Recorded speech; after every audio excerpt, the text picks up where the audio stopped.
Hi everyone, my name is Ross Bagurdes and welcome to my course, Configuring a Cisco Router. I am a network engineer with 20 years professional experience managing enterprise networks and educating people about them. We're going to have some fun today with this very hands-on course, learning to establish connectivity to a router for configuration, configuring basic features of the router as well as adding IP addresses, and configuring SSH. Additionally, you will see how to use shortcuts in the router configuration to make it quick and efficient to configure a device, as well as how to upgrade a router operating system and reset a forgotten or unknown password.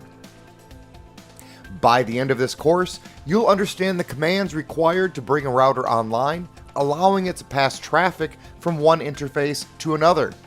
Before beginning the course, you should be familiar with Introduction to Networking and Network Layer Addressing. The course will prepare you to move into the rest of the CCNA training series. I hope you'll join me in this journey to learn how to build a basic router configuration with the Configuring a Cisco Router course at Pluralsight.